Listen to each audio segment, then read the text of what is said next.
horyaalka kubadda cagta ee ardayda heerarka kala duwan ee dugsiga hoose dhexe iyo sare ee Higsi ayaa toddobaadkan waxaa lagu soo gabagabeeyay garoonka kubadda cagta ee degmada Yaaqshiid ee gobolka Banaadir. horyaalkan ayaa waxa uu yahay mid sanad walba loo qabto ardayda heerarka kala duwan ee dugsiga hoose dhexe iyo sare ee Higsi oo ku yaala magaalada caasimadda ah ee Muqdisho. laba kulan oo ahaa ciyaarihii kama dambaysta ahayd ee finalka ayaa waxaa lagu ciyaaray garoonka kubadda cagta waxaana ciyaartii kama dambaysta ahayd ee heerka dhexe iskugu soo haray labada fasal ee kala ah fasalka 6aad iyo sidoo kale fasalka 8aad ee dugsiga dhexe. sidoo kale heerka sare waxaa iskugu soo haray labada fasal ee kala ah fasalka 4aad ee dugsiga sare oo sanadkan ardaydiisu ay ka baxayaan dugsiga Hiisi iyo sidoo kale fasalka 1aad ee dugsiga sare. munaasabad kooban oo lagu qabtay garoonka kubadda cagta ee degmada Yaaqshiid isla markaa lagu furayay labadii ciyaar ee finalka horyaalka kubadda cagta ee dugsiga Higsi ayaa waxaa ka soo qayb galay maamulka guud ee dugsiga Higsi waxaana halkaas ay ka jeediyeen khudbado lagu furayay ciyaarihii kama dambaysta ahayd ee finalka. waxaa final isku soo baxay dugsiga hoose iyo dugsiga dhexe loo fiiriyo galaaska 8 iyo galaaska 6 dugsiga sarena waxaa isku soo baxay finalka oo maanta halkan ku soo bandhigi doona ciyaar fiican hadii la yiraahdo galaaska ugu sareeya dugsiga form 4 iyo galaaska aan asagana ka liidan dugsiga sare la asagana form 1 ujeedka iyo hadafka loo qabtay sportska waxa waaye isdhexgalka bulshada gaar ahaan ardayda dugsiga dhigata inaysan galaas kale isku arkaan munaasabad kala duwan. أولا السلام عليكم ورحمة الله تعالى وبركاته. بعد السلام runtii waxaan u mahadcelinayaa dhammaan marti sharafta kala duwan nagula sugan xafladani qiimaha badan macallimiinta dugsiga ka qaybgalayaasha tartanka isboortiga taageerayaasha howlka iyo garoonka ku wada sugan oo yimaadsan yihiin oo mahadcelinayaa runtii maanta oo taariikhdu tahay 18 bisha 4 2019 waxaynu u taaganahay xafladii aynu ku soo gabagabeynay tartanka isboortiga ee uu qabanayay dugsiga hoose dhexe iyo sare ee Higsi loona qabanayay fasalada kala duwan iyo heerarkooda. runtii isboortigu markii loo fiiriyo bulshada kaalin weyn ayuu ku leeyahay maxaa yeelay wuxuu sababayaa ama ka dhalanayo isdhexgal walaaltinimo iyo soo bandhigid xirfad kala duwan oo ubadku ay ku soo bandhigayaan. dugsigu kaliya ma fiiriyo hal jaanib ubadka iyo ardada lagu aaminay wuxuu ka hagaajiyaa ama uu ka dhisaa dhinacyo kala duwan hadday noqon lahayd maskaxda hadday noqon lahayd jirka dhan waliba hadday noqon lahayd xirfad dhan waliba uu ka hagaajiyaa maxaa yeelay maskax fayow iyo jir fayow ayaa wuxuu soo saarayaa maskax fayow oo wax qabad leh. waxaanan leenahay ciyaartu way noo bilaabanaysaa khudbadu inta ay noogu ekaayeen. intaa kadib waxaa si rasmi ah u bilowday labadii ciyaar ee finalka. ciyaartii ugu horeysay waxay dhex martay fasalka 6aad iyo fasalka 8aad ee dugsiga dhexe.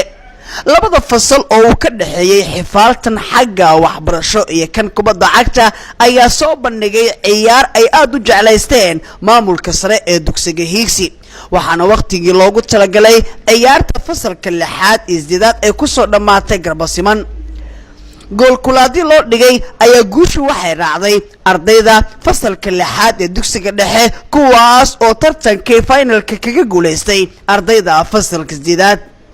isla waqtiga waxaa bilaabatay ciyaartii u dhaxaysay ardayda fasalka 1aad ee dugsiga sare iyo fasalka 4aad ee dugsiga sare. ciyaartan waxay ahayd ciyaar aad loo sugayay maadaama heerka dugsiga sare uu yahay kan ugu badan ee xifaaltanka xagga kubadda cagta waxbarasho uu ka dhaxeeyo. ciyaartan iyana waxay ku ilaatay garbasiman oo ay ku kala baxeen labada fasal ee fasalka 1aad iyo fasalka 4aad. gool kulaadi loo dhigay waxaa guusha ay raacday ardayda fasalka 4aad ee dugsiga sare. markii labadii ciyaar ee finalka ay soo ilaadeen waxaan wax ka weydiiyay dareenkooda ardayda fasalka 6aad iyo sidoo kale fasalka 4aad oo ku guuleystay ciyaarihii finalka. aad maanta farxadii lama soo koobi karo. fasalka 6 fasalka 8aad ka waran sidaad qaybta hore waxay idinku dabacdhalayeen gool badan waa soo barajeyseen waxaa lagu kala baxay gool kulaadyo idinku ah fasalka lixaad guusha ma filaysin guushaan mid ma filan wallahi dareenkayga aad iyo aad ayuu u wajahan yahay marka guushaana waa rajeynaya inaa gaaro haddana waa gaaro alxamdulilah marka koowaad ilaaha maad iskale marka labaad waxaa iskale foomastarkeenna qaaliga ah ustaad abubakar marka saddexaad waxaa maad iskale cayaartooyda oo guushaan farxadda la keeneen marka fasalka F4 waxaa leeyahay guul wacan Abbas Sheekh Ali waa madaxa suuqgeynta dugsiga hoose dhexe iyo sare ee Hiigsi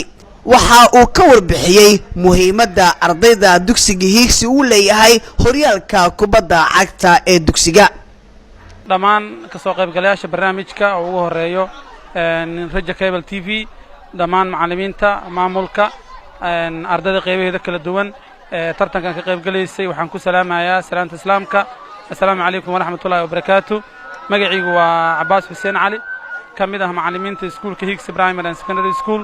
ahna madaxa marketingka ama suuqgeynta iskuulka dabcan maanta waxaan aad ugu faraxsanahay inaan yacni ka soo qayb galo barnaamijkan aadka loo diyaariyey ay ku tartamayaan ardayda qaybahooda kala duwan run ahaantii iskuul Hiigsi waxa uu ka mid yahay iskuulaadka ku yaal degmada Yaaqshiid mar walibana wuxuu ka shaqeynayaa ama uu yacni mar waliba diyaarinayaa ka qaybgalka iyo isdhexgalka bulshada maadaama sportsku uu yahay isdhexgalka bulshada iskuulku waxa uu isku dayayaa markasta in yacni ardaydu ay helaan isdhexgal bulsho sidaa daraaddeed ardayda qaybaheeda kala duwan ayuu u bilowday tartankan u dhexeeya sportska kaasoo gundhigiisa ama ujeedkiisa u ahaa in ardaydu ay isdhexgalaan si yacni loo gaaro isdhexgal bulsho iyo maxaan ku raadayay in ardaydu ay noqdaan dad aad maxaan ku raadayay saaxiib dhow ah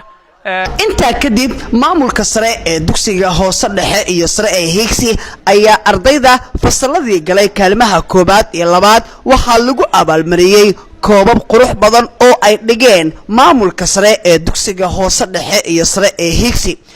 waxaana ardayda markii la guddoonsiiyay koobabka halkaasi ay ku soo bandhigeen dabaaldegyo ay la qaybsanayeen macallimiinta maamulka iyo sidoo kale saaxiibadooda guushii ay ka gaareen horyaalka kubadda cagta ee dugsiga hoose dhexe iyo sare ee Hiigsi Cabdullaahi Maxamed Nuur waa maamulaha guud ee dugsiga hoose dhexe iyo sare ee Hiigsi waxaan wax ka weydiiyay taariikhda iyo goorta la bilaabay horyaalka kubadda cagta ee ardayda heerarka kala duwan ee dugsiga hoose dhexe iyo sare ee Hiigsi ما شاء الله بسم الله waa mahadsantihiin horta marka hore waxaan u mahad celinayaa asxaabta Raja Cable TV oo si fiican oo soo dhaweysay barnaamij waliba qiimo badan oo qabatay mar labaad iyo mar saddexaad baa u mahad celinaa intaas kadib waxa waaye aad ugu faraxsanahay ardaydeena inay maaragtay activity-goodii mid ka mid maanta meeshan ku soo gabagabeeyeen run ahaantii waxaan dareemaynaa farxad fiican farxadayna waa ardayna oo farxada marka ma sha Allah aad u faraxsana tartanka waa tartan sanadla wuxuu soo bilowday Agoosto 2018 wuxuuna socday ilaa hadda sanadka qabanaa sanadla waa